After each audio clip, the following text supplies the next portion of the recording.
Welcome to healthy योग। आज हम बात करेंगे most common transition points in palliative care. अक्सर पेशेंट्स की फैमिलीज़ हमसे ये सवाल पूछती हैं कि हमें पैलिएटिव केयर की तरफ कब जाना चाहिए। तो इस वीडियो के माध्यम से आज हम इस टॉपिक को टच करेंगे।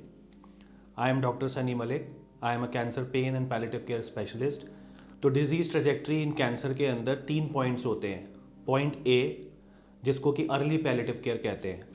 अर्ली पैलिएटिव केयर का मतलब वो पॉइंट जहाँ पर कि डायग्नोसिस हुआ है पेशेंट का किसी भी क्रोनिक लाइफ लिमिटिंग इलनेस का, और क्योंकि हम कैंसर की बात कर रहे हैं तो कैंसर का।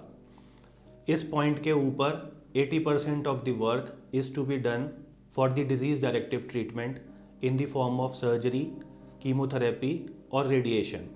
और पैलिएटिव केयर स्पेशलिस्ट इस पॉइंट पे पेशेंट और फैमिली के साइकोसोशल बर्डन को हैंडल करते हैं। उनका जो बहुत इंपॉर्टेंट क्वेश्चन होता है जो है वाई मी, उसको सुनते हैं और जहाँ जवाब देने की ज़रूरत पड़ती है तो वहाँ जवाब भी देते हैं।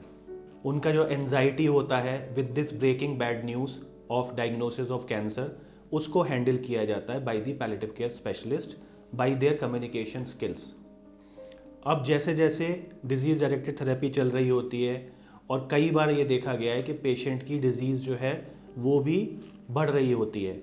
तो पॉइंट बी आता है जहाँ पर कि रोल जो है पैलिएटिव केयर स्पेशलिस्ट का जो पहले 20% था in the early palliative care integration, वो इंक्रीज़ होके 50% तक पहुँच जाता है। तो इस पॉइंट पे 50% of the work is to be done in the form of disease directed therapy treatment and 50% work is to be done by the palliative care specialist, क्योंकि इस पॉइंट पे सिम्टम बर्डन बहुत हाई होता है। Symptom burden कुछ physical symptoms हो सकते हैं, लाइक पेन होता है इसमें पेशेंट को, nausea, vomiting, diarrhoea, constipation, weight loss होना स्टार्ट हो जाता है, एपेटाइट का लॉस होता है, कई बार ब्रेथलेसनेस आती है, स्वेलिंग्स आती हैं। तो ये सिम्टम बर्डन आने लगता है जो कि फिजिकल सिम्टम्स कहलाते हैं। साथ में साइकोलॉजिकल, सोशल और स्पिरिचुअल बर्डन सिर्फ पेशेंट पे नहीं, फैमिली पे भी इंक्रीज होने लगता है क्योंकि डिजीज़ साथ साथ बढ़ रही है।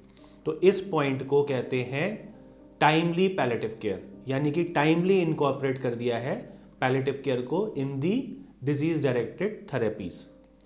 तीसरा जो ट्रांजिशन पॉइंट होता है उसको कहते हैं hospice care phase. Hospice care जिसका डेफिनेशन कहती है last 3 to 6 months of life, और इसको हमने कहा है पॉइंट सी। पॉइंट सी का मतलब होता है preparatory palliative care. Preparatory palliative care इसलिए क्योंकि यहाँ से इस हॉस्पिस केयर फेज में सिम्टम बर्डन को कंट्रोल करते हुए, कम्युनिकेशन स्किल्स की पावर को यूज़ करते हुए, काउंसलिंग्स करते हुए, physical, psychological, social and spiritual aspects को कंट्रोल करते हुए पेशेंट को और फैमिली को इस चीज़ के लिए भी प्रिपेयर करा जाता है कि उनकी good end of life care हो। एंड ऑफ लाइफ केयर यानी कि last few hours and few days of life. So the motto of palliative care is by early and timely integration of palliative care into comprehensive oncology, patient should live well with a good functional capacity, अच्छे से रहें, and from the point C, that is the hospice care phase, and for a good end of life care जो कि preparatory phase कहलाता है, patient should also live well. Thank you.